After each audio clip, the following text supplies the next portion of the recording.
Hello, everyone, and welcome to Wild Moments brought to you by explore.org. We have none other than Mike in the house. How's it going, Mike? I'm doing well, and good afternoon to you. Thank you very much. I didn't get an opportunity to chat to you properly before the show starts because, Mike and I have a big fat chat before the show. How's the weather? Has it springed up and you have snow melted, all those wonderful things? Oh yeah, it's beautiful outside right now.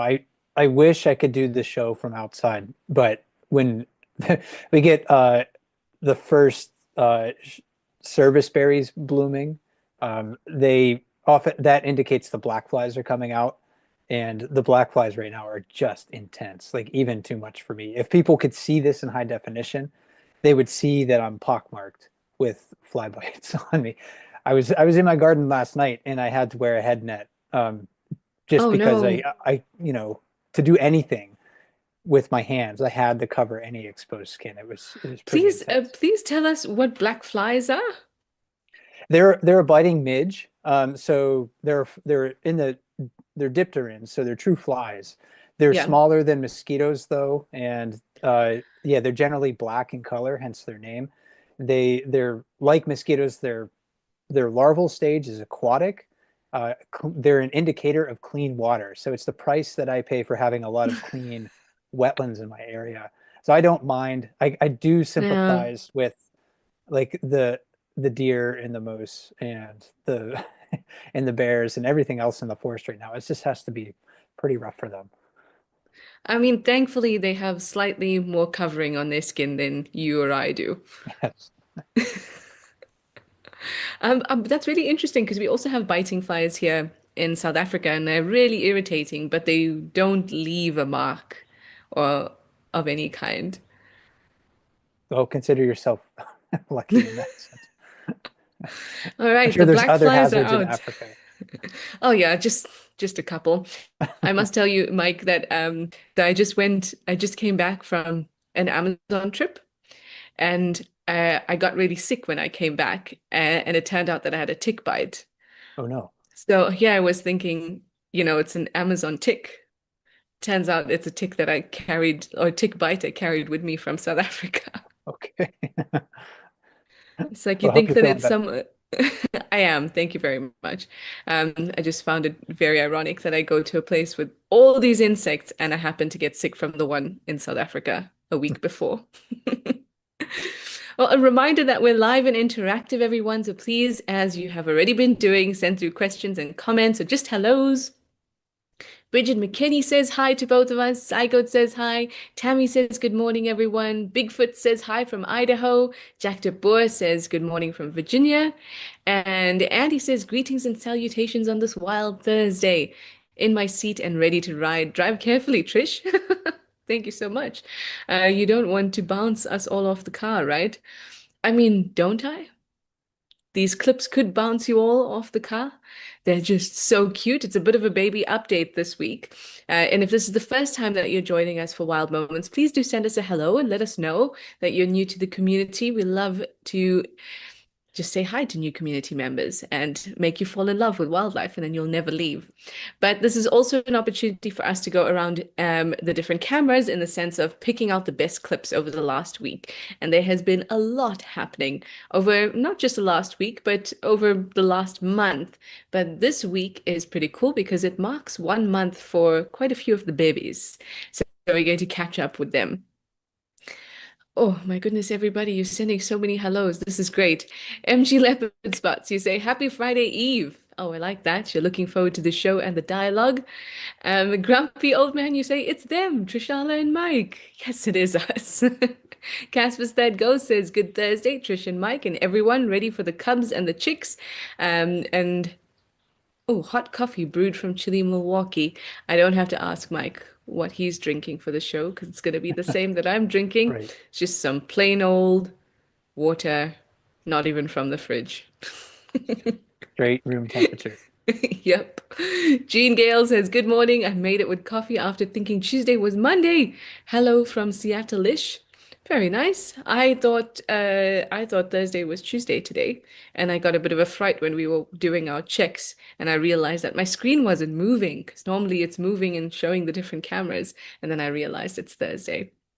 Negro, you say good morning, afternoon, everyone from British Columbia. April Owl says, good morning, everyone from a rainy Connecticut. Raspberry iced tea by your side, and you're ready for the show. Kaoru says hi, and that Kaoru has milk. Jan Powers is here and says hi, everyone. Oh gosh, Mindy has work let you use the chat again. You know that's not allowed, but we're so happy to have you. And you say you're working in the office today and you're sharing this wonderful channel with your co-workers. Hi, Mindy's co-workers. I hope that you'll have a nice time looking at some of our best highlights from the week. Mike, what do you say? Shall we jump straight in? Let's do it. Let's do it. Let's have a look at our latest celebrities because they are 1 month old today.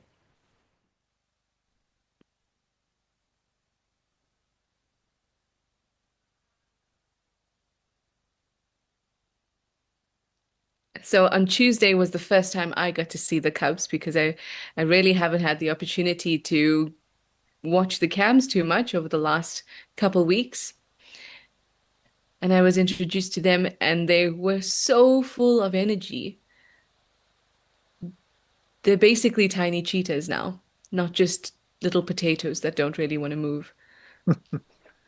And we should mention this is at the Hootspray Endangered Species Center, so they are breeding these for eventual release into the wild to help supplement, endangered populations. And as I understand it, Trishala, have they're looking at the genetics of these individuals and looking to increase genetic diversity as well. So just not putting cheetahs, but also ensure the genetic health of the population.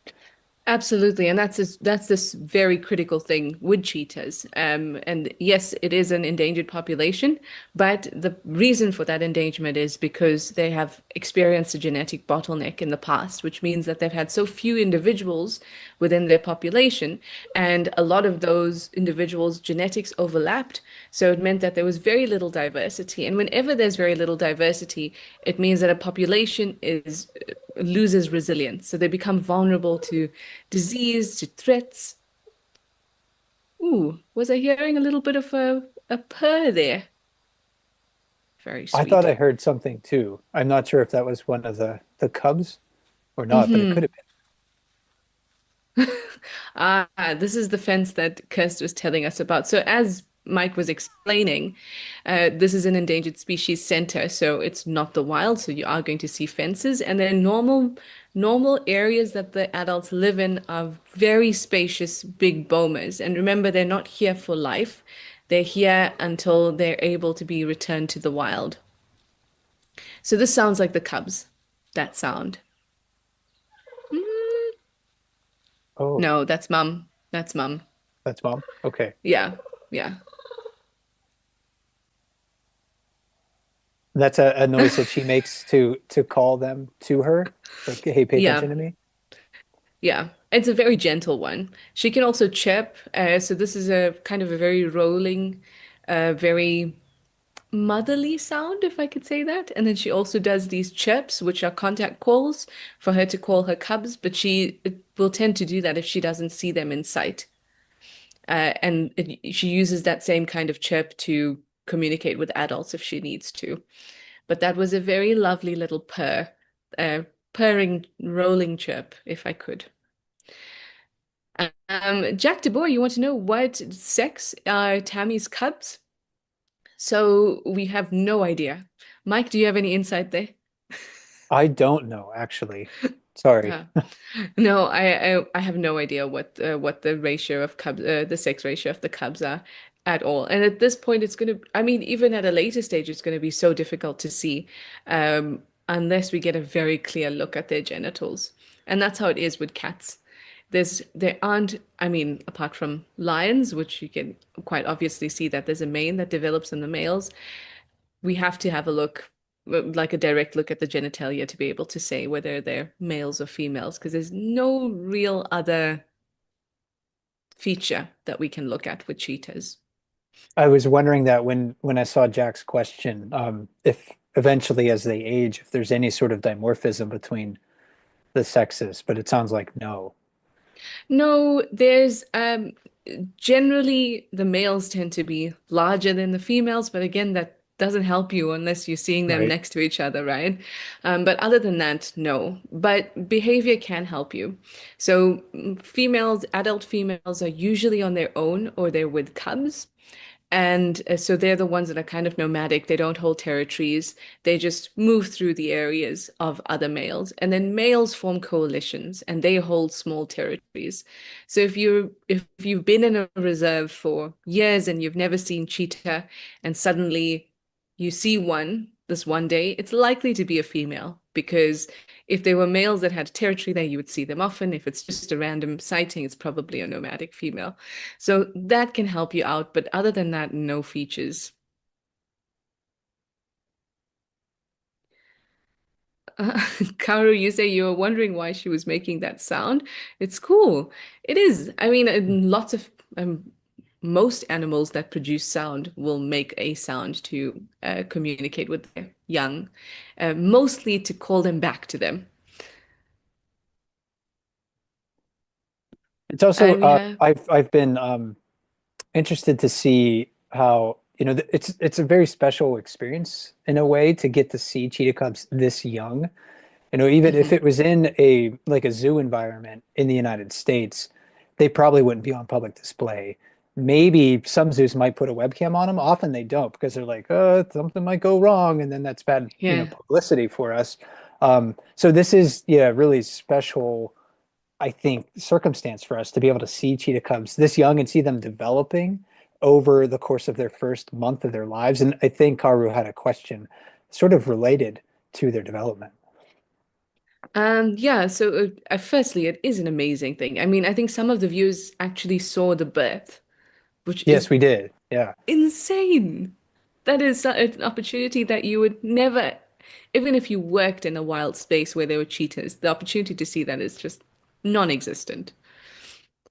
Kara, so you were asking, how do the eyes in the cheetah cub stay shut when born, and and why do they stay shut?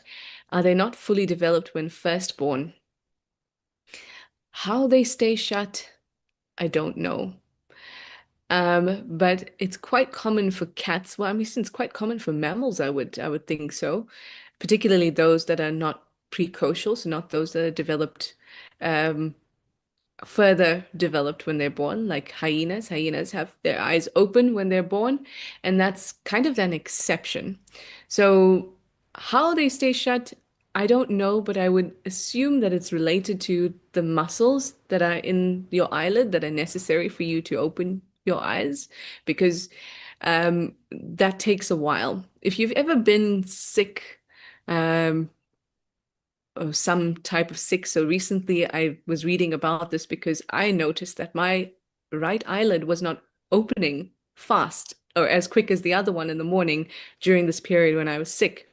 And then I read about the muscles in that area and how easily they can be affected by little changes in your body. And at that time, I had a temperature. So I would assume that it's related to the muscles in that area to help lift eyelids. What It also, any Yeah, Mike, I was just about to say anything there. yeah, sorry.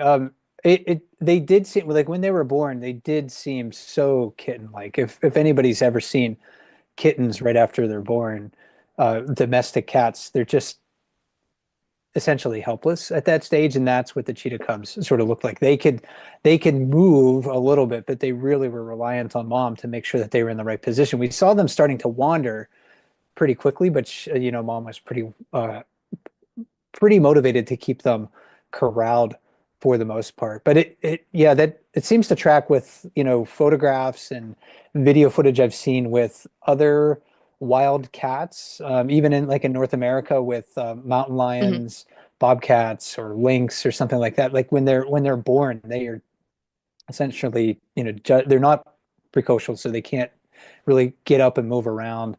Not like a deer fawn, not like an antelope fawn. Yeah. They really are reliant on their parent to ensure their survival at that stage. So I think for them, yeah, it's they're the muscles and the tissues around their eyelids just need to develop a little bit further Yeah. before they open them. Yeah, absolutely. And it's the same thing we see with, like you said, with other cats as well.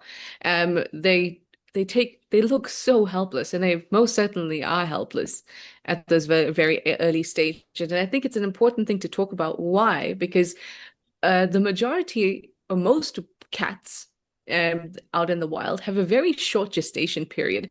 It's something like 3 months or 100 days, give or take, right?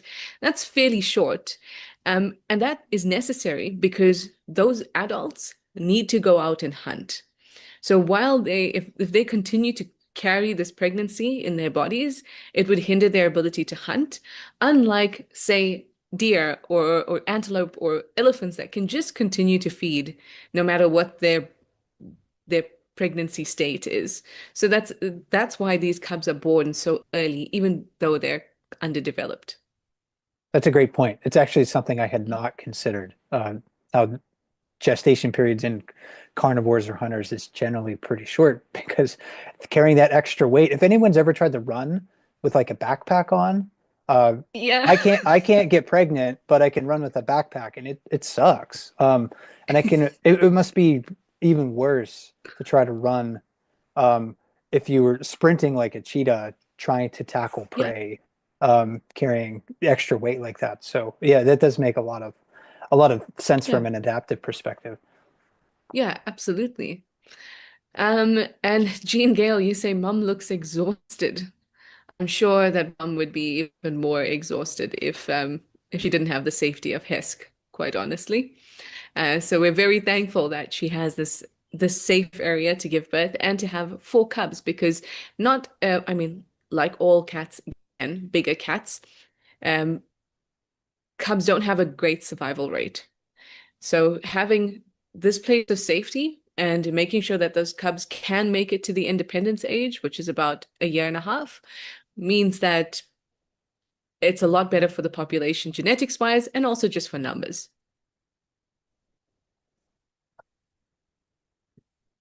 Uh, MG Leopard Spots, you would like to know what are our thoughts on the black marks on the cheetah's faces from their eyes down their face? So these tear marks, and does it help block sunlight like football players who put black smudges under their eyes? Yes, very much like that.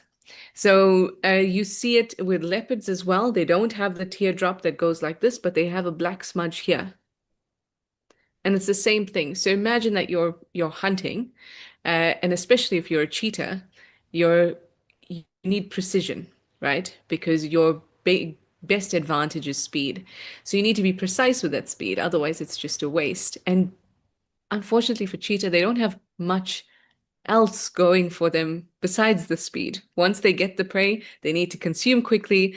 They don't have sharp claws to get in there. They don't have, they're quite light. They can't defend their meal very well. So they need to make sure that they can get their speed down. And so those black marks are really helpful in preventing any glare. Another way to think about it is that the environment that a cheetah needs to take advantage of their speed is an open area. But in open areas, you get more glare and there's less vegetation to kind of bounce the light around. So, yeah, you're exactly right. Just like football players or people in the army. Do people in the army do that? Maybe I'm I, watching too many movies. Okay, on to the next one. So there has been some chicks, which I'm sure you're all aware of as well, at Stony Point, and they're getting on quite well as well. So let's go over to the Western Cape and have a look.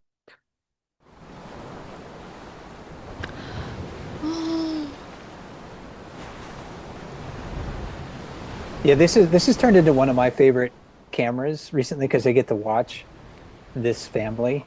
For these are African penguin chicks. They hatched around April 27 or so, and they stay in their nest area or their burrow. I read on uh, Birds of the World for about 70 to 80 days. So I would estimate maybe early July we might finally see them leave. but we get much better views over the last like couple of weeks because they're much larger now. When they first hatched, Trishelle, I was just seeing, Yeah. the parents brooding them. So we got a peek once in a while, mostly at night using the infrared. We could see the eye shine, but that was about it. But now, yeah, they're out moving around and they're also, um, They're you know, huge. yeah, they're big. They're quite hungry. And Explore fans, I have to say, I'm a little disappointed this camera in this family isn't getting more attention. So that's my challenge to you is to spread the word about this penguin family. I mean, these are critically endangered birds, and this is a Yeah. wild, family. So this is really amazing to see. Yeah, I mean, like you were saying to us earlier, so Mike is super passionate about this camera, everybody, because he was explaining to us that on Explore, we haven't actually ever seen a wild penguin family. No, we haven't. Yeah, we've had cameras at the Aquarium of the Pacific where there's been some captive penguins there who have given or that have hatched young, but never a wild penguin like this. And this is just great to see. And you can see how the demand for food is increasing and almost maybe Yeah. overwhelming the parents' capacity to provide it. I watched this when it was going on live, and it was like this went on for like 15 minutes. The parent eventually was able to regurgitate some food, but I think it takes some time for mom or dad to get that sort of their whatever is in their stomach or their crop up and out. And the penguin chicks just don't seem like they're patient enough for it. Oh no, that looks like the complete opposite of patience. That looks like a bully, honestly, like two little furry bullies going at its parents.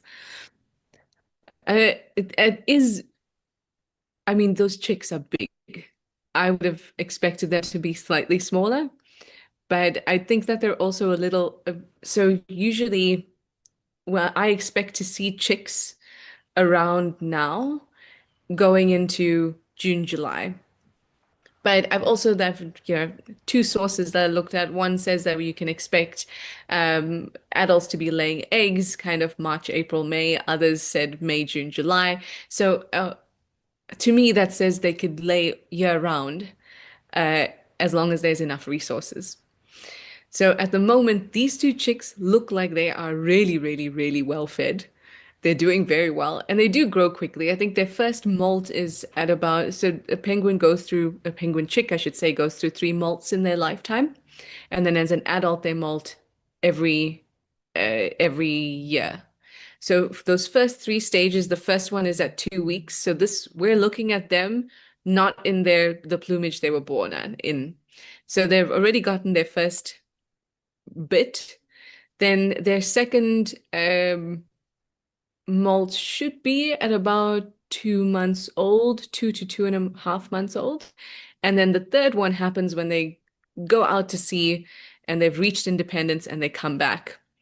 And that's when they get their first adult plumage. So I mean, that happens really quickly, right? I mean, they're independent by about 3 months old. And as humans, Trishelle, I don't think you or I or anyone who's also a human, hopefully that's everyone watching, is I don't think we understand how energy intensive like it would be to molt and grow new feathers. That's probably Mhm. why, birds aren't doing it at the same time that they're raising young. Like the adults aren't molting right now because Yeah. it would just be too much of an energetic burden for them. But the penguin chicks, I mean, their job basically is just to eat and grow, Yeah. just like all babies, right? That's their sole purpose, just eat and grow, gain coordination, so they can Yeah. afford to do that sort of thing. They're gaining mass at this and size at the same time. They're shedding their feathers and growing new feathers in. Yeah, I mean, like you said, we have no concept of how much is happening in their body, how quickly. Adults that molt, and this is just molting, right? This is not trying to grow a whole penguin, but just molting. In that 12 days that they take to molt as adults, they can lose 30 to 40% of their body weight. So that is a huge sacrifice just to make sure that the feathers are on point. But at the same time, if their feathers are um, not well taken care of, then it means that they're not as waterproof, which means that they're going to, water's going to seep in, they're going to get super cold and cause all other sorts of issues. So everything has this knock-on effect. And on top of that, you're going to lose 30% of your body weight at least. Yeah, I've lost a lot of hair over the years. I don't think it's anywhere near 30% of my body weight. So some human males, we will molt our fur once in our lifetime, and it sort of sucks because now the sun gets to it, the bugs get to it, the rain gets to it. It's cold, it's hot. Yeah, keep the fur on your head if you can. Some sound advice here from Mike. It's not always about the animals, it's also just about life advice, everybody. Right. I can be your life coach. I think you'd be a great life coach, Mike. I think you Go would. walk in the woods. That's my advice. Asanegro says, good shout out, Mike. You'll promote the Stony Point camera to the chatters. Very nice. Yeah, I think the coolest thing for me about African penguins is that so when the chicks reach independence, about 3 months, they will go out to sea and spend a year to 2 years out at sea, then return to their natal colony, have their final molt into their adult plumage, and then stay there. So you just, without your colony, just on your own, like a rite of passage, they go out to sea for that time. I can relate. There was a time after I got out of high school and college, and I was like, I'm just gonna move around and try to figure things out.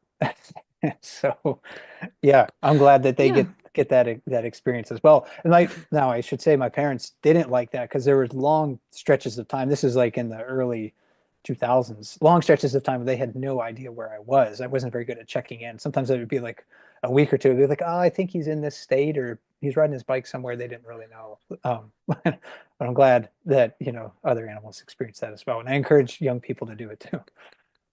To be fair, it wasn't as you had to actually make a phone call I in the did, yeah. 2000s, so Right. we'll forgive you.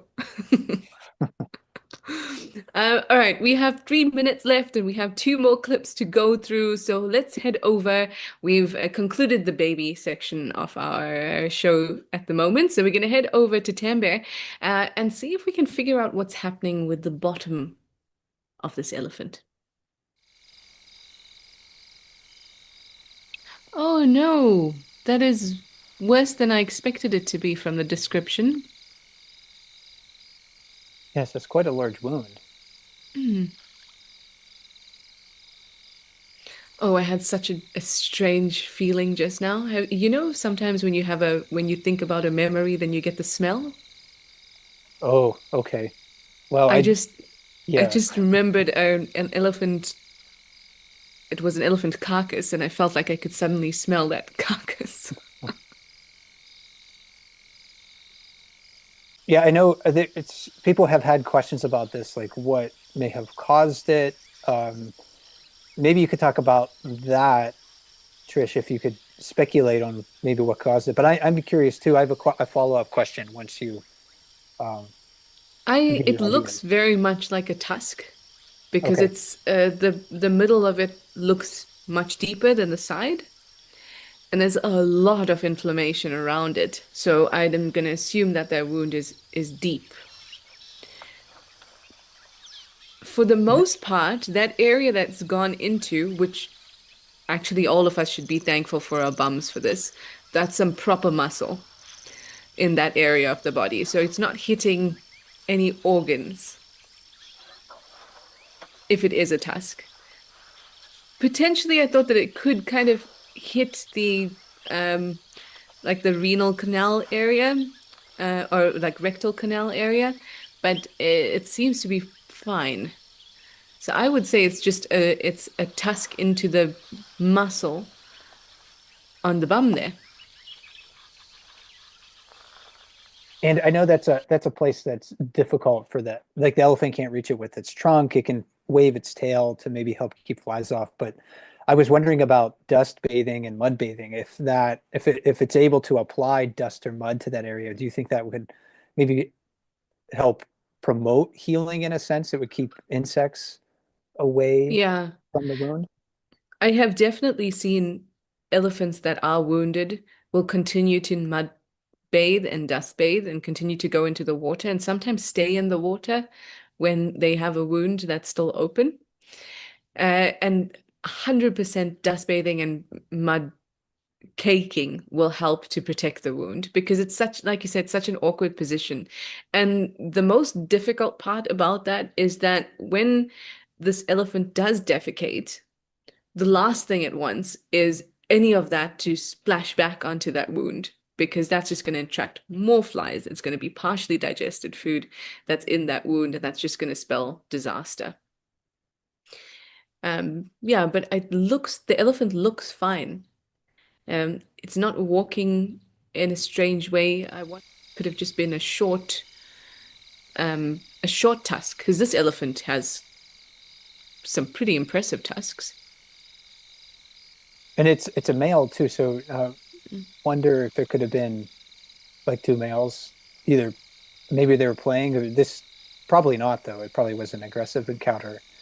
Um, What circumstances might lead to like another elephant saying, "Hey, get away from me"? I mean, this is ooh, there's so many things because elephants can be so temperamental. So it could just be as simple as, "Hey, this is my water hole. Why are you coming here?" Even though they're not territorial. It could be a play fight. I've seen play fights end in injury, not serious injury, but I've seen them end in injury. It could be competition for a female,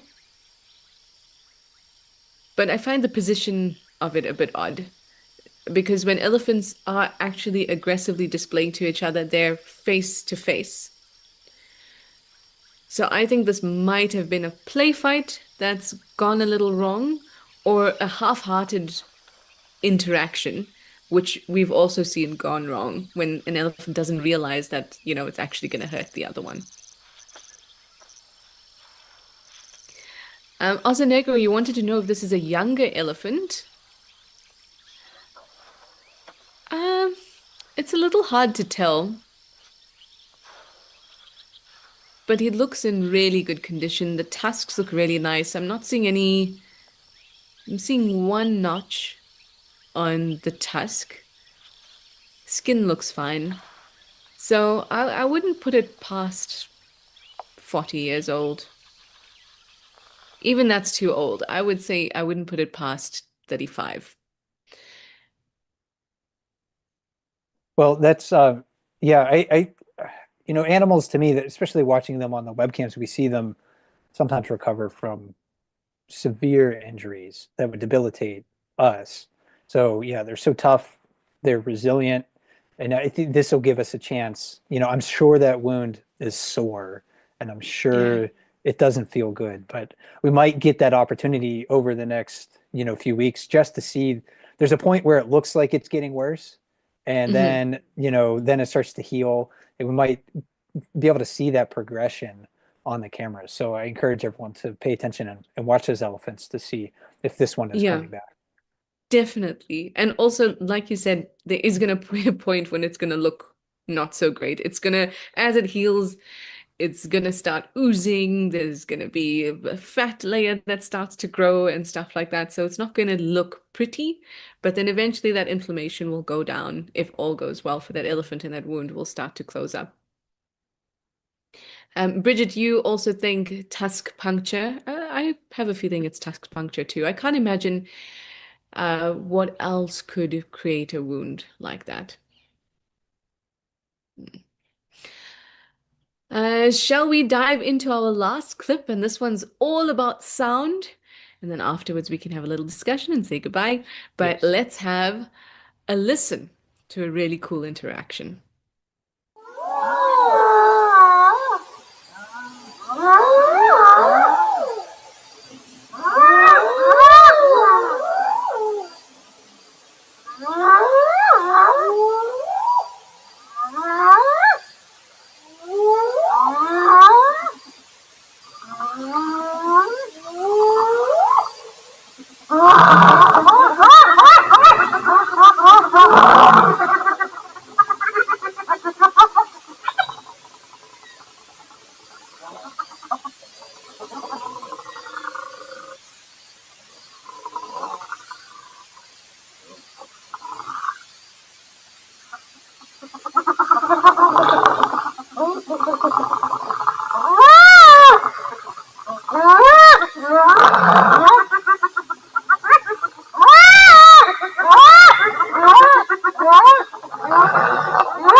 he's limping.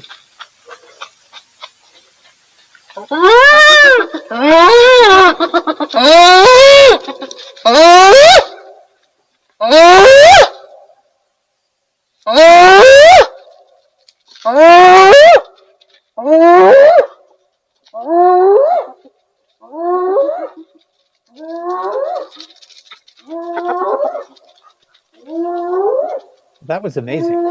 That was They insane, right? oh my gosh. Yeah, to be there hearing that. Wow, talk about something that would wake you up. Yeah, absolutely. So, at first I thought this lion must have something, and these hyenas are fighting amongst themselves because we had a lot of giggling, which is quite a nervous response from a hyena.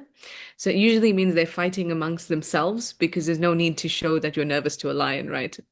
Um, and then I heard the whooping, so that's contact calling, but they're all in a group, so they must be calling somebody outside, and calling them towards them.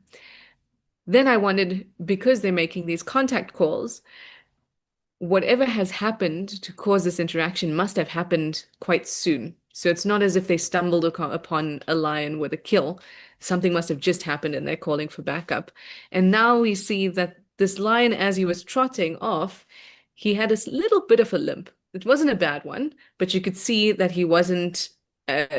he wasn't running as he normally would. And normally a male lion would not run from hyenas, even if there's a pack of them.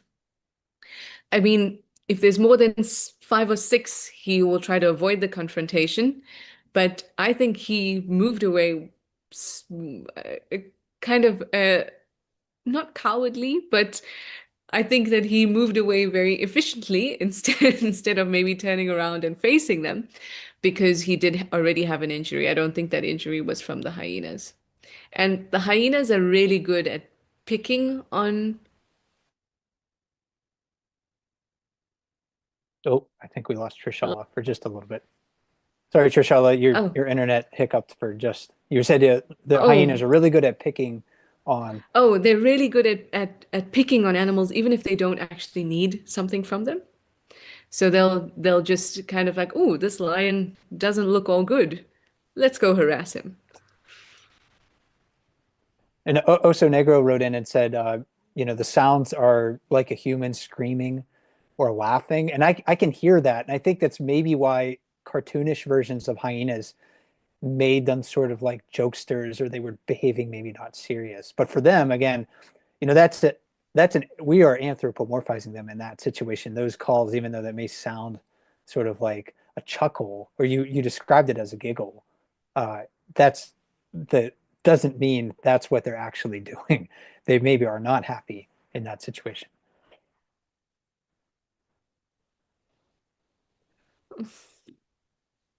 I'm losing you. Oh, are you back? Here we go. Oh, Well, sorry. I'm back. No, but I heard about you about the anthropomorphizing and hyenas have such a really wide vocal repertoire. It is insane. If we had the time to kind of pick apart what they were trying to communicate, that would be amazing.